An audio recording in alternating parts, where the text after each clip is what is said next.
us because Rob has worked for CITS as the program manager since 2002, and he and his family are about to move to Idaho and abandon us, really.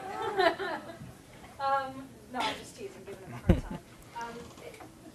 Let me tell you a little bit about Rob and Rob's accomplishments, and then I'm going to get out of Rob's way and wow you. Rob earned his master's from the communication department here on campus last year, or 2007. He got his BA in political science from University of California, San Diego. As I mentioned before, he's worked as a program manager for CITS for a good portion of CITS's life, for almost 7/10 of it, I guess. And over that time, by my count, he's built and rebuilt our website at least 3 times, but maybe more. He's actually sets up and maintains this lecture series event every year. So every one of you who comes on a monthly basis to see these great talks, that's really Rob's vision and Rob's legwork and elbow grease to make it happen. Rob's been responsible for many of the distinguished speakers that we've had come to speak as part of the Distinguished Speaker Series. People just like to say yes to Rob. So Lawrence Lessig was Rob's invitation and Rob's logistics this year. And Rob has been responsible for many of the other luminaries we've had in years prior. He also has provided a lot of support to me as a director and to Bruce Bember before me as director. I could definitely say there are many times where it just, I don't know how CITS is going to operate without Rob. There are many emails where I send him and say, I know I didn't mention this at the staff meeting we had, but I kind of need this like 10 minutes ago, and he comes through. He has provided also administrative support for the Technology and Society PhD emphasis, and to various extramural grants that are related to CITS, and probably about 999,000 or a million other things that I can't enumerate here, but that are very important to the intellectual life we get to share with one another. Now, if you can believe it, outside of that, he also has a private political web designing business. His client list includes over 20 national, state, and local candidates and campaigns. I was actually wowed by the array of websites when I went through them all to do the introduction. And before he came to do all of this and be with CITS, he managed the IT services for the Democratic National Convention in LA in 2000 and managed Barbara Boxer's web and internal data operations. So with all of that, you can now see why I'm so disappointed to have him leaving, and what big shoes we have to fill, and what an exciting talk we're going to have today. I will note that after the talk, we're having a reception in Rob's honor here in this room, so don't mind me when you hear rustling of things opening in the back. It's just the food being delivered. So I hope you'll stay and join us in honoring Rob and in welcoming him right now to talk about Facebook and network interactivity.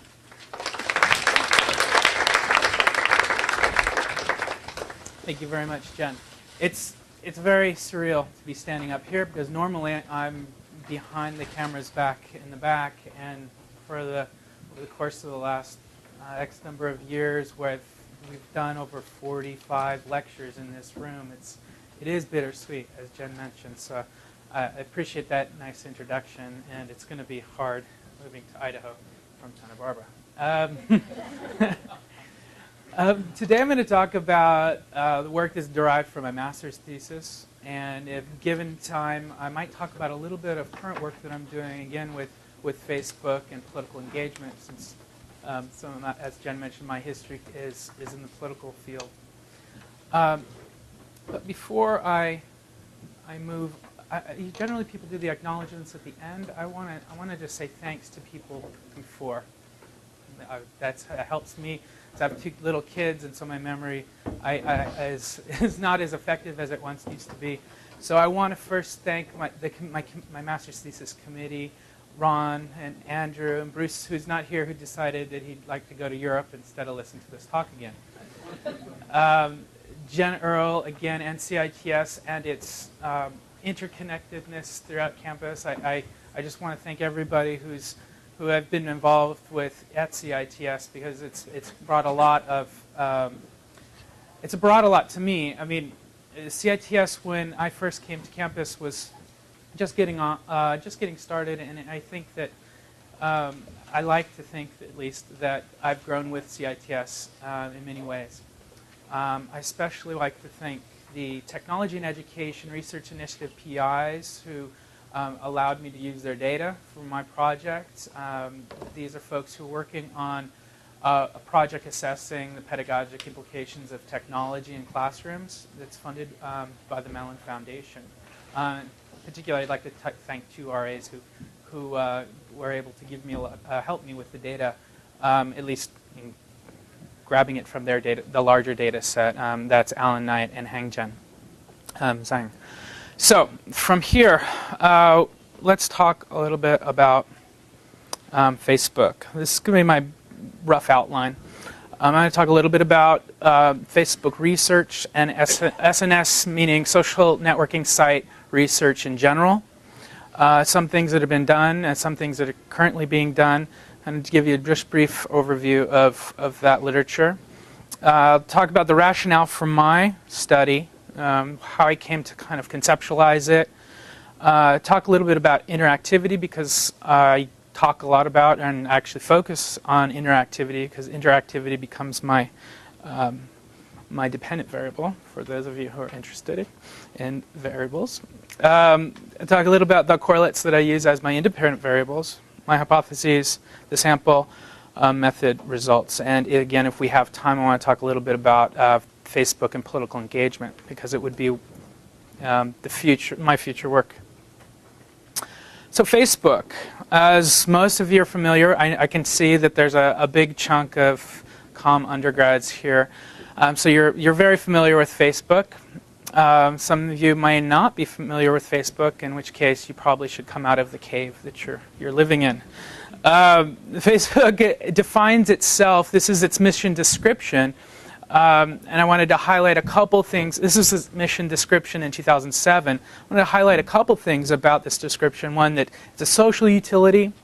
It's to communicate more efficiently, facilitate sharing of information, interact with people. These are all great communication kind of concepts. And so it being in the communication department when I did my master's, it seemed only appropriate that I wanted to look at Facebook as a phenomenon. And I started this over a year and a half ago. So some of this may be dated, but at the same time, I think that it's important to know what Facebook is. Again, for those of you who've been living in the caves, Facebook is a social networking site, as there are several hundreds of social networking sites now that allow people to connect with each other, share information, upload thousands and actually millions of photos in case of Facebook because it's one of the, or it is the largest photo sharing utility online right now.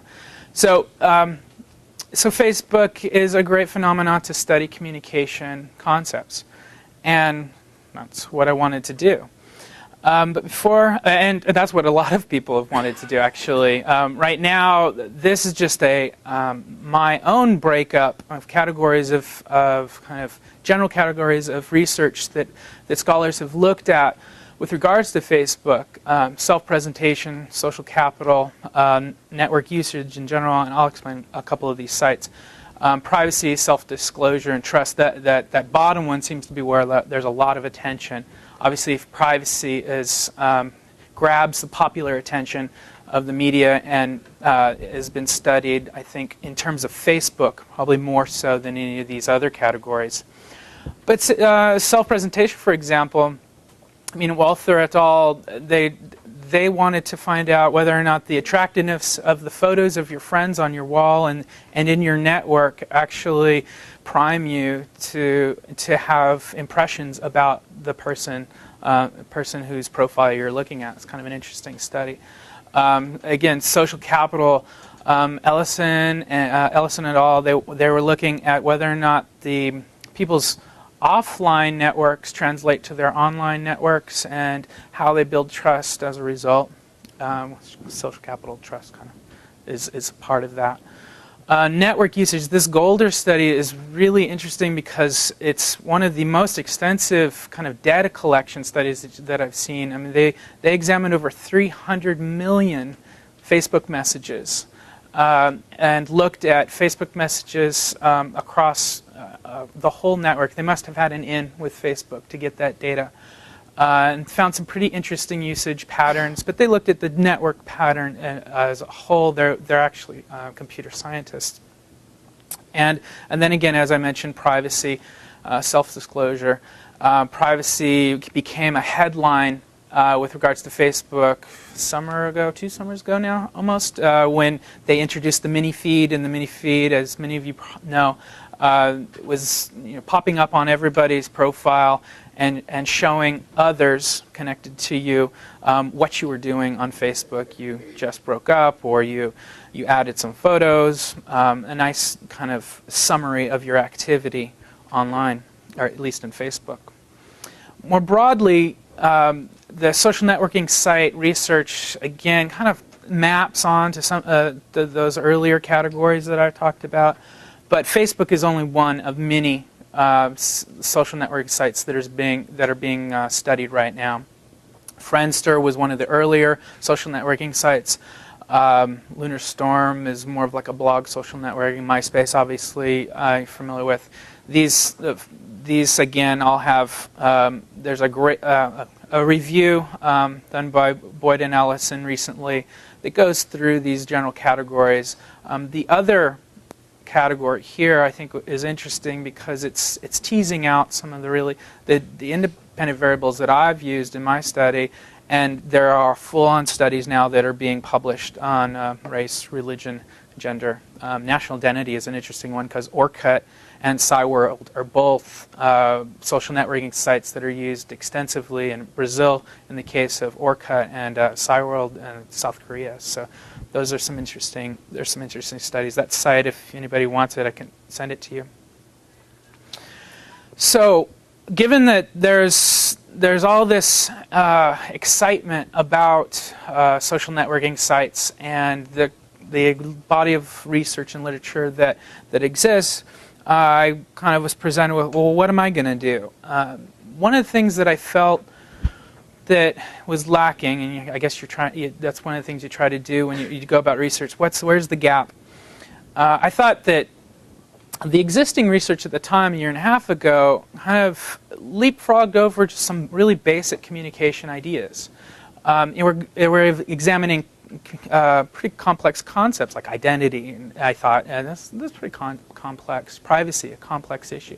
Well, what about just some of the basic communication behaviors? So that's kind of where I'm going with, or where I went with my study. I wanted to examine some just basic communication things. And this is important, a lot of the work that had previously been done was done on self-report and surveys and questionnaires. So for these students who are in here, if you have ever participated in a survey, some grad student or a professor's trying to collect some data, it's your what you write down on the paper. It's not actually what you're doing in the computer-mediated environment itself. So I thought it was important for me, at least, to want to capture what was going on inside the profiles themselves, rather than take a sample of what your self-reported measures of your behaviors. Again, so in looking at the feature set of Facebook and what communication the actual program allows is one of the things that I wanted to look at. And in light of that, one thing that I've always tended to be interested in about the internet in general is that the internet facilitates different forms of communication, and I've always thought it was interesting that on the internet you can communicate to a single individual. Emails generally that. You could always, since its inception, forums and chat rooms were always a good one-to-many kind of communication. There's all different types of communication facilitated by the internet, so I wanted to kind of examine that. it took me a while, but I finally kind of settled on a lens, a kind of a theoretical lens to kind of approach the work, and that lens was interactivity. Now, there's been a breadth of research done on computer-mediated environments in interactivity. Raffaele and Ariel give a really good review of the work, and they summarize that basically there are three different categories of work that scholars have come to understand about computer-mediated environments, and they've looked at interactivity in particular ways as a process-related variable, a medium characteristic of an invariable medium characteristic, and also a perception-related variable. So for me, looking at Facebook, process-related seemed to be the way to go. And so I took kind of the idea, used as my foundation, the computer-mediated communication interactivity, kind of translate that and map that onto social networking site interactivity. Kiosis provided me with a perfect kind of map or foundation to kind of take this kind of conceptual definition and try to operationalize it. And so as I'm looking at Facebook profiles and believing that they're process-related, I wanted to see the behaviors that were one-to-one, one-to-many, and many-to-many. And I'll explain those in just a second. Okay. So one-to-one. Now, one-to-one, like I was saying, with email, it's, you're generally, if you're sending a message to one person, that's a one-to-one relationship. I mean, that's pretty simple. You can understand that. Where it gets a little bit more complicated, I think, is one-to-many. When you're looking at internet, again, forums and chat rooms, these things have been environments for one-to-many communication. What's unique, I think, about Facebook and the other social networking sites is that one-to-one and one-to-many are facilitated within that one program, whereas maybe in the past these have been separate programs. And the way I think of one-to-many and using interactivity literature is that it's generally bounded by a group, or in the case of Facebook, a subnetwork. And then, even more complicated, I think, is this notion of many-to-many. Now, when I think Sudwicks and Raffaele talk about networked interactivity, they talk about many-to-many communication, but it's not really defined very well. So I'm kind of taking a little leap here, and this is how I at least visualize many-to-many communication. I think that's how they would explain it too. And I think that Facebook represents this in a really interesting way, which I'll talk about. Finally, networked interactivity is a combination of these. This is not literature. This is me. A combination of these over a period of time that an individual spends in a social networking environment and the type of communication that they go about. So, how do those kind of 3 or 4 ideas map over to Facebook? These are the way I kind of divided it up. So for the Facebook users in here, one-to-one communication, I tallied and calculated frequencies on all of these things that are in the parentheses, but one-to-one communication is friends. The number of friends that you have is an important measure, I think, of one-to-one communication, because you have to actually, or someone else has to actually contact you.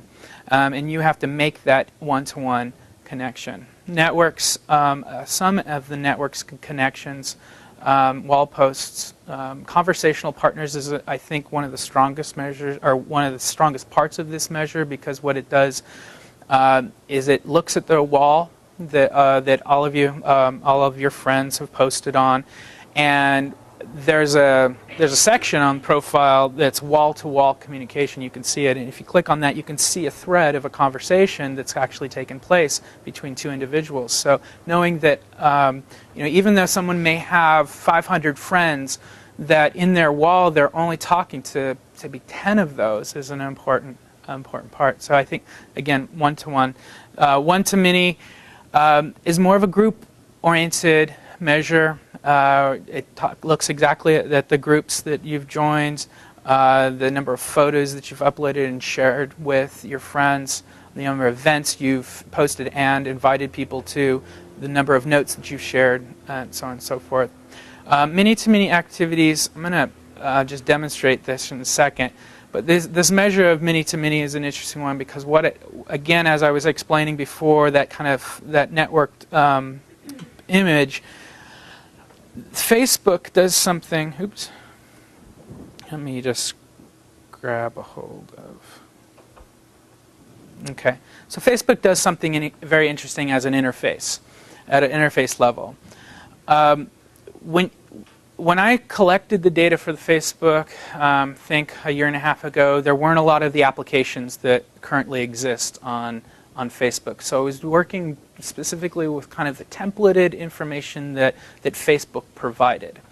And those provisions, there were like 54 different fields that you could actually input information into when you signed up for Facebook. And then obviously you could build those things out, like the wall. That's an interactive measure that is just over time that thing builds up the number of photos and so on and so forth. But interesting about the many-to-many communication and why I chose these top three, what it does, and these measures down here were favorite music, movies, books, and so on. It's in a way, it's a latent measure because what it does, you put that information in there, and it connects you to everybody in the network that likes Dune Chronicles or has listed Dune Chronicles as a favorite, right? So, and I can see that there are not very many people, but there's 15 people. That's I think is one of the nicest ways of kind of visually and within the program itself, operationalizing what one-to-many or many-to-many looks like. Many-to-many, it's hard to kind of see that working in some programs, but I think these social networking sites, by the very nature that you put information in, your communication behavior, and it connects you directly to that whole network. That's a very interesting measure to me, and I think it's best, again, operationalizes it. So just to kind of go back real quick, my measures, I used some of these hometown political views, religious views, the favorites as a many-to-many, groups and notes and posted items as a one-to-many. I don't have any photo albums or any photos really here, so I can't show you that at least. And one-to-one, I took off my wall. Oh shoot! I should have put that back on for today. But my wall, or your wall, most of you are familiar with what a wall looks like. There's threads of different posts that people, of your friends generally, post to your wall. Okay, so how do those measures play out? This is going to be the statistical part of the program. Just to note, I don't know if anybody came in here thinking this is going to be a network analysis. It's not. It's just generic kind of using traditional measures or traditional analysis, some correlations and factor analysis. So I didn't do network analysis on that, but that's in the future. The one-to-one measure held up pretty well, actually. The alpha is 0.90. That's a solid measure. And again, you can see these were the things that I collected as I coded profiles. One-to-many interactivity, it's okay. The alpha is 7.4 or 0.74. Sorry. Again, those are the items that I collected. Rob, does that end 196 when you had 196 different people's my Facebook sites? Yeah. And many-to-many.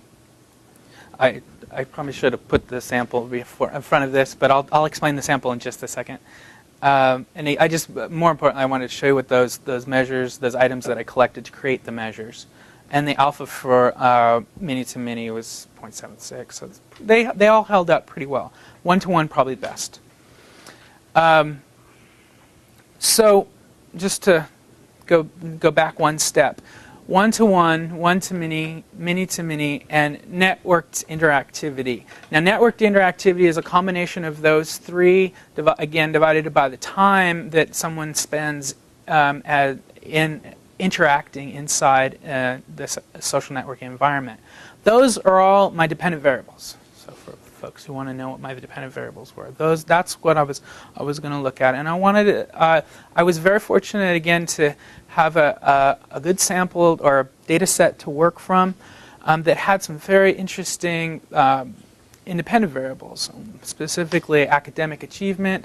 The demographic variables, obviously you can find some of those on a profile, but that might not be a very kind of credible measure. So these demographic variables are actually taken from the registrar data. And media use variables. Now, I wanted to, I had a great, again, data set of variables to use, and I'll talk a little bit more about what exactly those internet new media use variables are, and then the network courseware use variable as well. Academic achievement was really an important one. I created 24 hypotheses. I'm not going to go through all the hypotheses right now, but I can show those to you later if you're interested in. But basically 24 different hypotheses using the independent and dependent variables. So they were all directional hypotheses, meaning I believe one was associated with another variable in a positive or a negative direction. So 4 academic achievement hypotheses, 12 demographics, and 8 media use. So the sample, which I probably should have talked about a little bit earlier. Now, the sample data that comes from, as I mentioned, assessing the pedagogical implications of technology in the classroom study that's funded by the Mellon Foundation that's being run through CITS. Over the course of 3 years, the scholars have collected a lot of data. I think there's over, Monica or Rich or Dorothy can correct me if I'm wrong, but some over, it's like 100,000 data points or something. It's a significant a number of data points. And so at the time when I used the data, there was a sample size of roughly 1,300.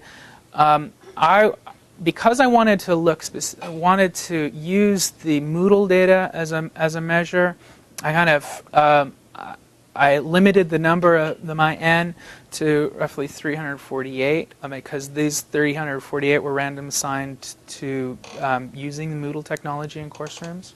Wanted to see how the Moodle technology kind of mapped over to Facebook usage.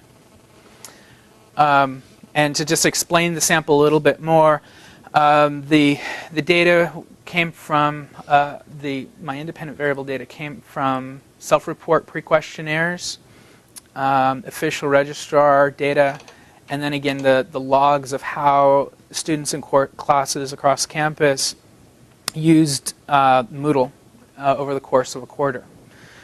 And then my Facebook data, how I collected that is again I used, these are the same people obviously, and I collected and encoded all of literally 348 Facebook profiles. So here's a summary statistics of what I found, at least in the profiles and of some of my independent data. 77% of those students had profiles, which is pretty consistent. That number is probably up a little bit now. Most students have profiles. What's also probably up is the closed percentage. When I collected this data, 19% closed rate was pretty good for me. Now I think it's up because of a lot of the privacy concerns I mentioned. So just real quickly, kind of touched on some of these things as I collected the data, created z-scores, the factor analysis, which I kind of showed you before, and the other measures, those alphas.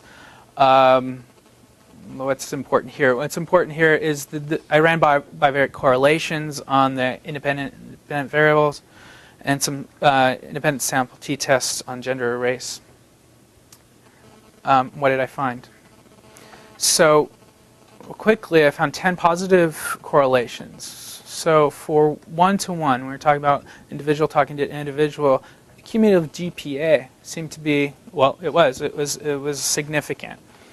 SAT writing achievement score was correlated with many-to-many. Now, if you think about that, it tends to make sense to me. Somebody who likes to write, is good at writing, is going to be filling out a lot of those many-to-many spaces. Remember, the many-to-many spaces are just spaces where you can fill in your favorites and those sorts of things.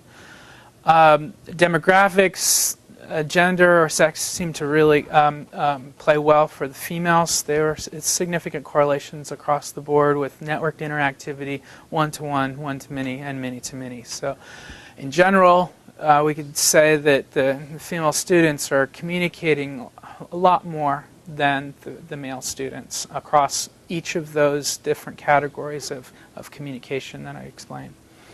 Parent income seemed to be important across the aggregate variable of network interactivity and one-to-one.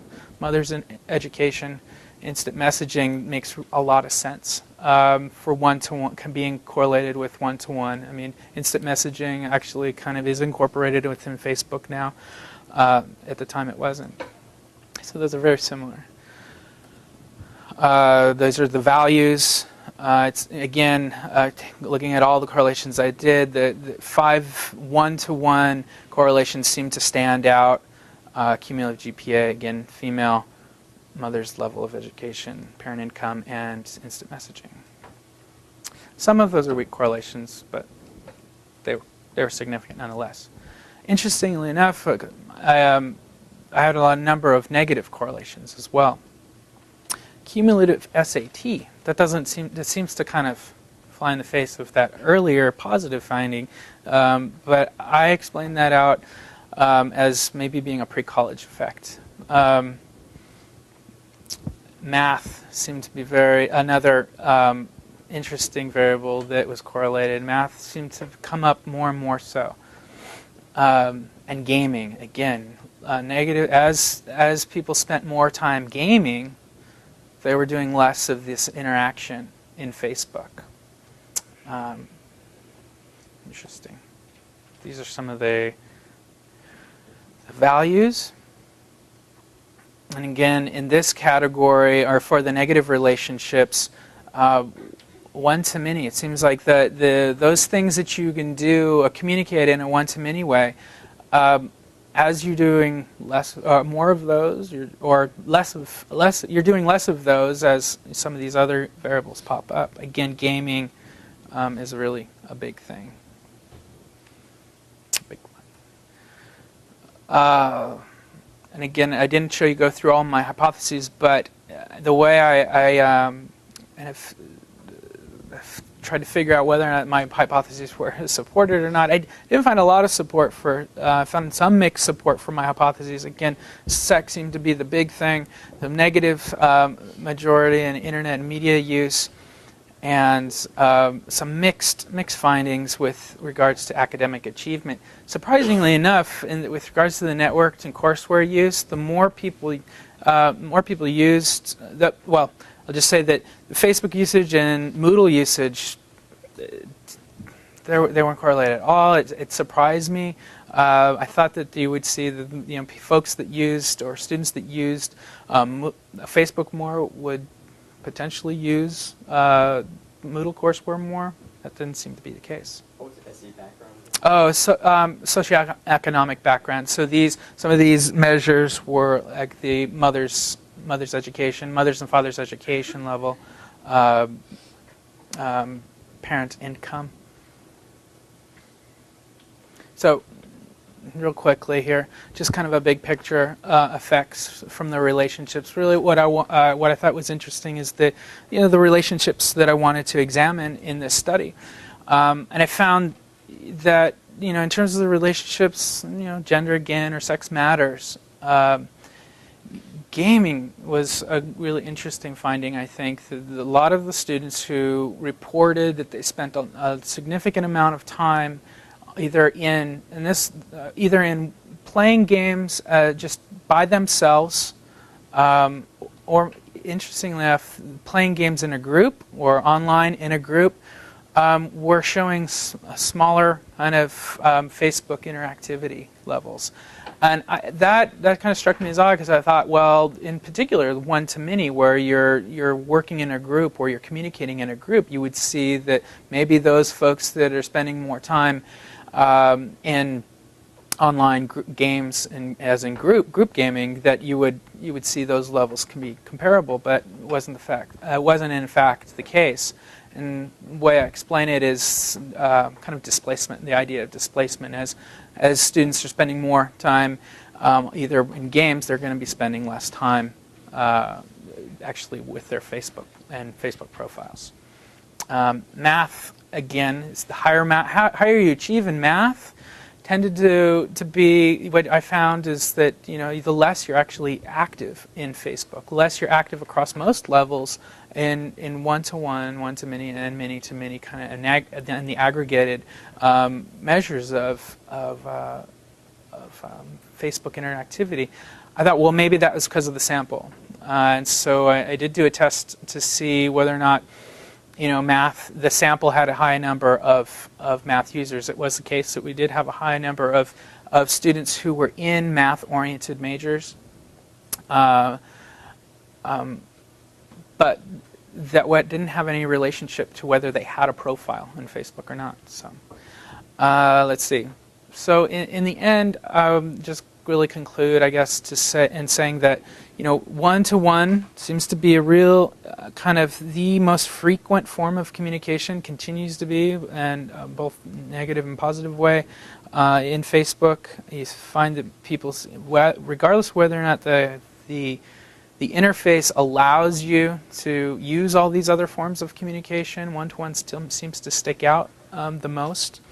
And one-to-many, in a kind of a negative way, you can go back and forth. I think I'm still trying to understand and explain to myself the one-to-many kind of explanation of what's going on. So I'll just leave it at that. And we can look at my hypotheses specifically if you like, or I could talk a little bit just for a couple minutes, and then I'll open up for questions about a study where I'm using similar data and looking at political engagement on Facebook. And as you all know, that when I did this initial study, applications hadn't been developed, and applications are different programs that are now being developed. There's over 20,000 applications that students can now, or users of Facebook, can put onto their profiles. And several hundred of those are categorized as political applications. And Facebook even sponsored a political debate with ABC, I think it was, this year. So during the presidential primaries, you've heard more and more about how certain candidates, in particular Obama, has used social networking sites. So one of the things I wanted to explore was what's actually going on again, going back to kind of my original kind of foundation, like I want to see what's actually happening in the profiles, whether or not student users specifically are actually including these applications on in their profiles, how they are engaging. There's some. We haven't had any findings quite yet, but we're doing it in an experimental fashion. We've collected 2 time points right now of data. The first was the month before, or actually 2 weeks before the February primary, 2 weeks before the election just happened this week, and then the final data collection point will be before the actual general election. So. Hoping to see some kind of comparing what we find with traditional measures of political engagement. So it should be interesting. Anyways, I will end it at that and allow you guys to grill me if you'd like.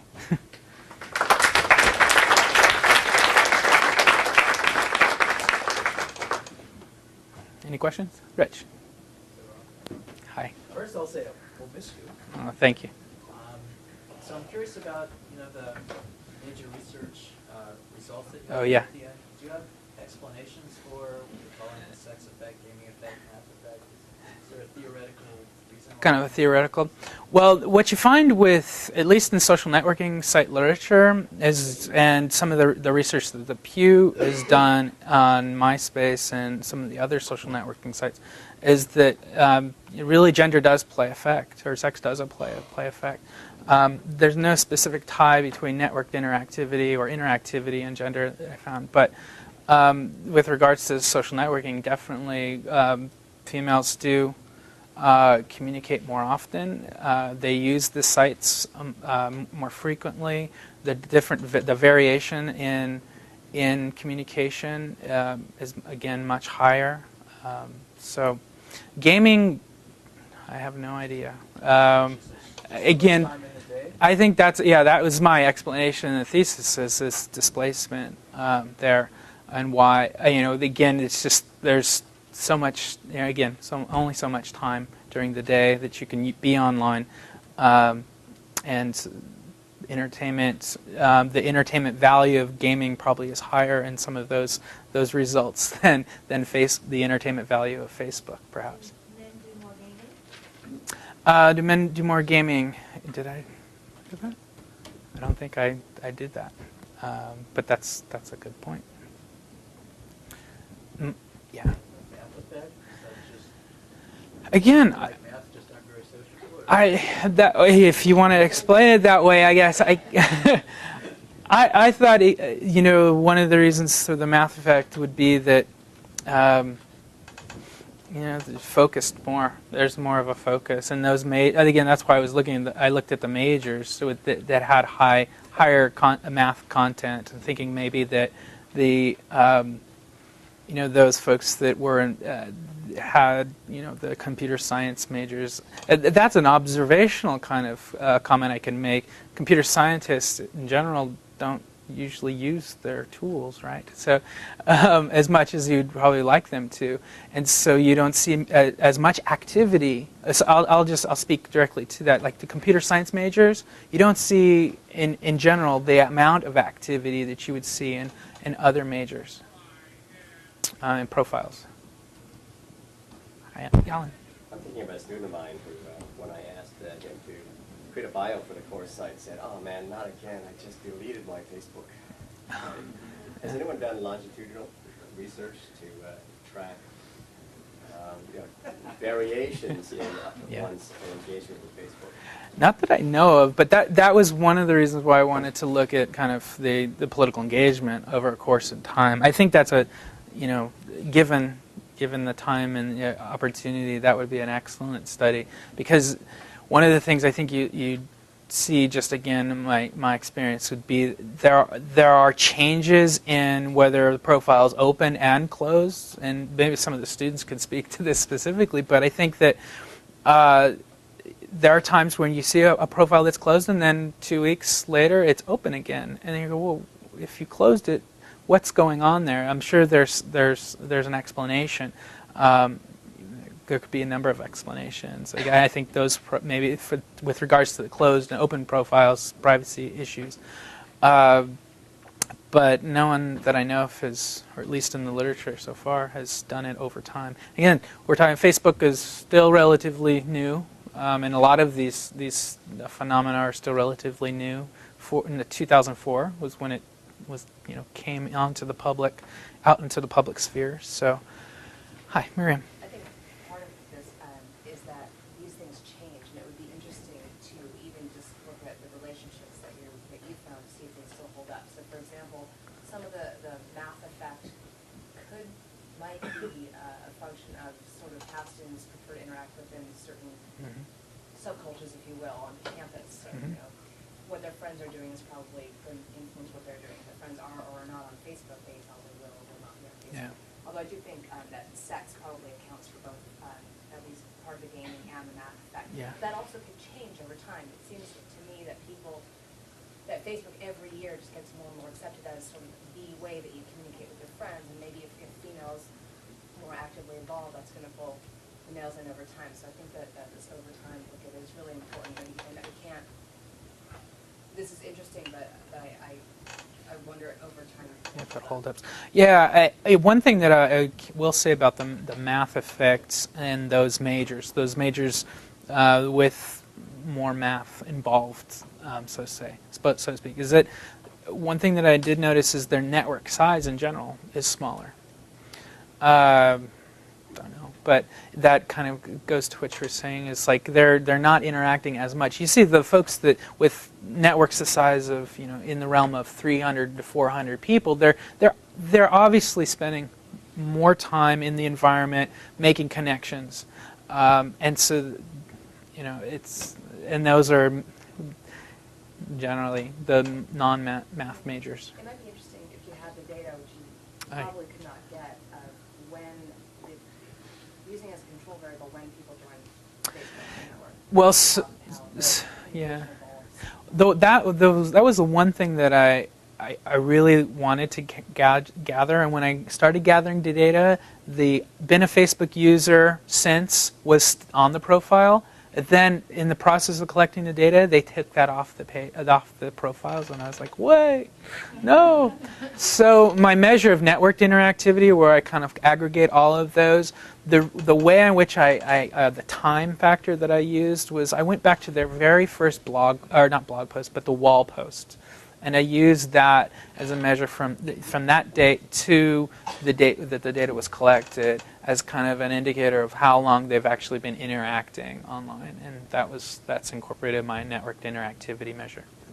Back here. So as you can get from the presentation, so you have the set of interactions and homogeneous, right?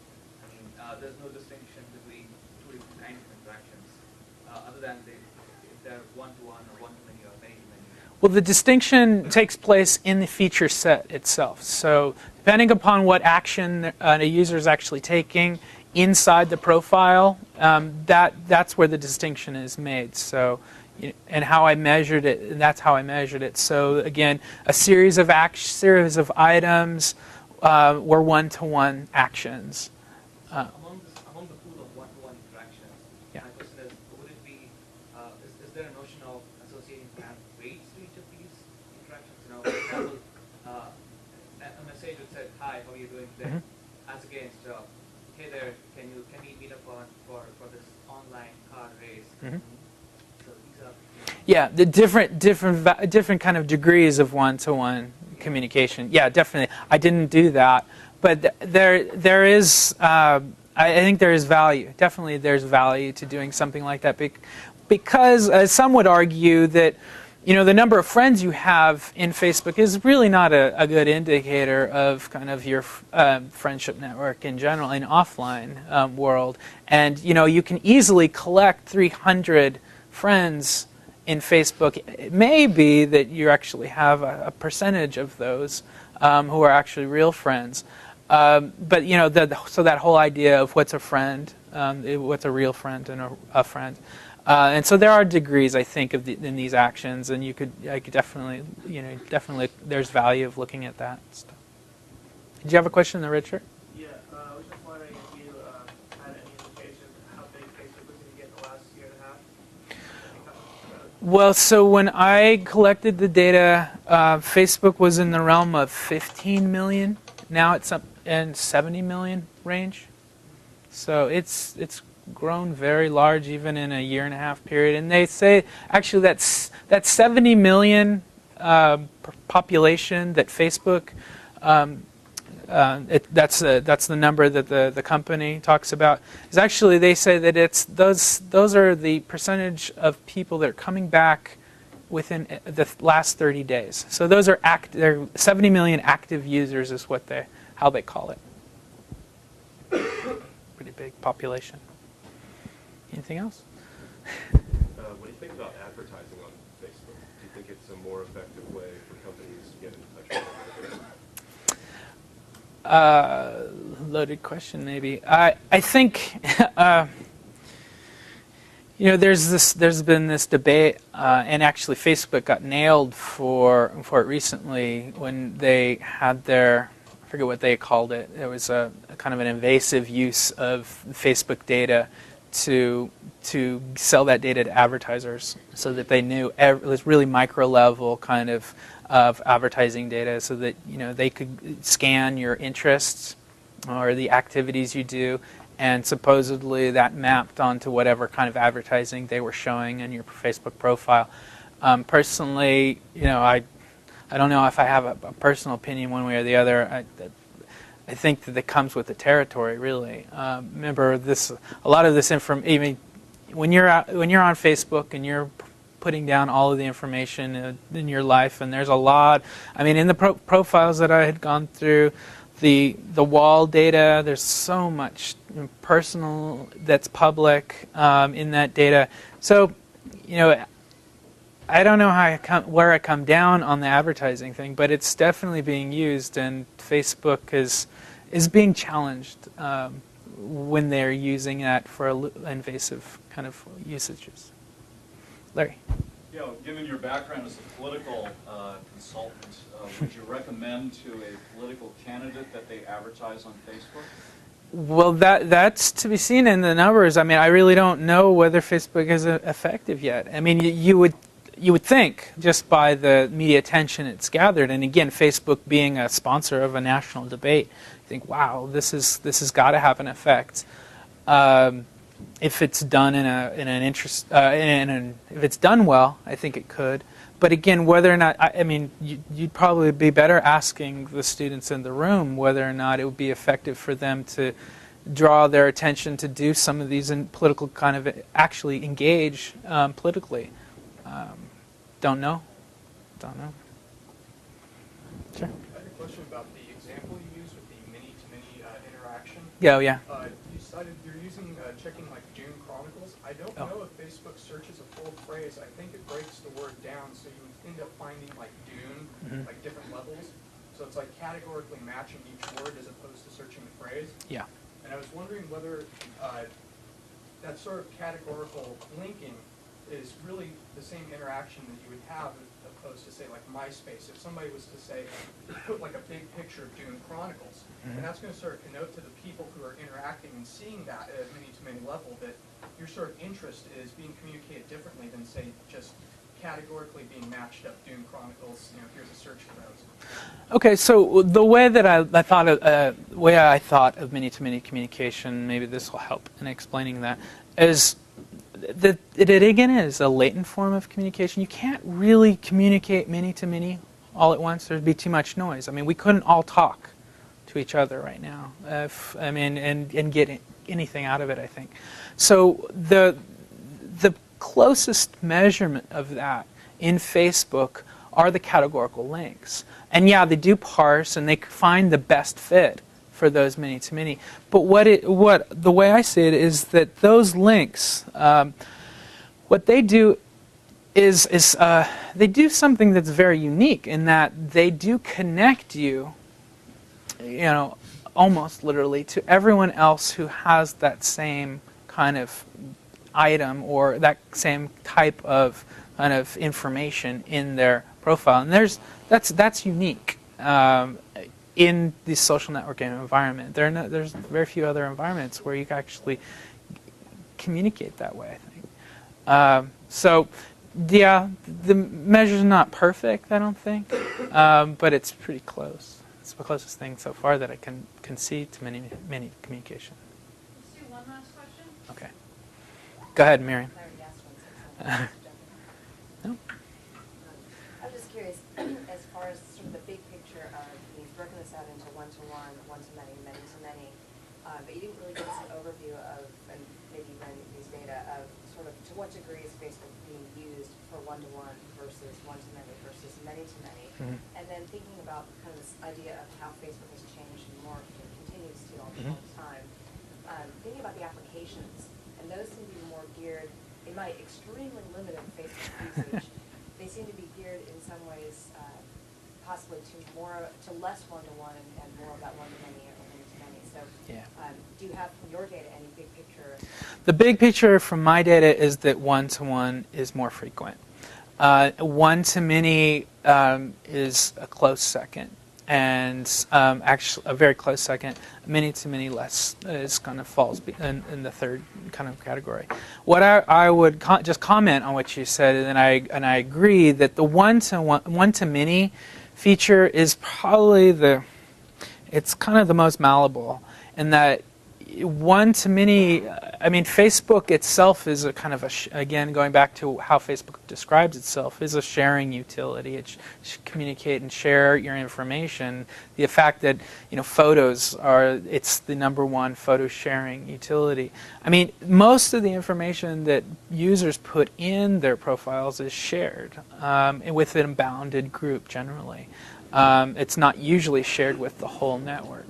And even Facebook has its own kind of lockdown on sharing it with the whole network. You can share with UCSB, like this sample of my Facebook profiles is basically it's a UCSB network with subnetworks inside of it. So I agree that that one-to-many thing. The applications are really about a higher level of interaction and interacting more so with your groups, because most applications now it's just a default that you have, in order to be connected in an application, you're connecting to all the other people who are using that application. Okay. So, thank you. If people give me, who want to stay for the reception in honor of Rob, will give me like 5 minutes and ask Rob questions up there, so he can't come try to back help me, because I promised to try to do this as much on my own as I could in his honor. But if I could have like 5 minutes, because it's too crowded for me to unobtrusively get the reception together. So let's thank Rob.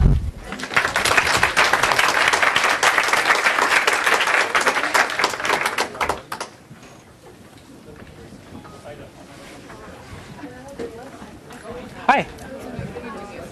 Sure. Oh yeah, are you in Dan Lentz's class? There's a sign-up sheet in the back. It's blue on the table. So everybody, I didn't make the announcement. I made it before.